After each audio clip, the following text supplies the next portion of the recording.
నమస్కారం. మీ రోజును దేవుని వాక్యంతో ప్రారంభించాలంటే తెలుగు బైబిల్ ఛానల్ చూడండి. ఇక్కడ ప్రతిరోజు బైబిల్ వాక్యం యథాతథంగా చదివి వినిపించబడుతుంది. దేవుని వాక్యాన్ని నిత్య జీవితంలో భాగం చేసుకోవాలంటే సబ్స్క్రైబ్ చేయండి.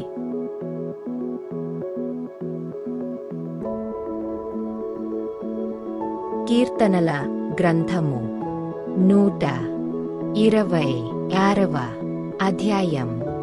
సియోనుకు తిరిగి వచ్చినవారిని యెహోవా చెరలో నుండి రప్పించినప్పుడు మనము కలకనిన వారివలే నుంటిమి.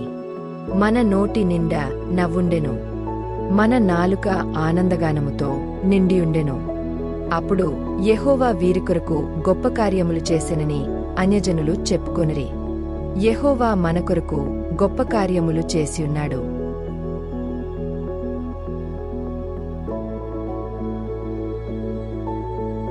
మనము సంతోషభరితులమైతిమి.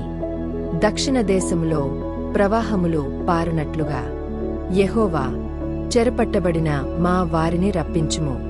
కన్నీళ్లు విడుచుచు విత్తువారు సంతోషగానముతో పంట కోసెదరు. పిడికెడు విత్తనములు చేతపట్టుకుని ఏడ్చుచూ పోవు విత్తువాడు సంతోషగానము చేయుచు పనలు మోసికొనివచ్చును.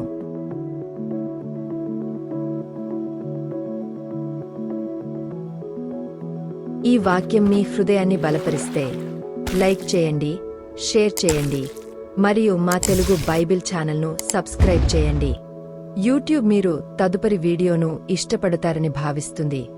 దయచేసి చూడండి మరియు మీ ప్రార్థన అభ్యర్థనను మాతో పంచుకోండి.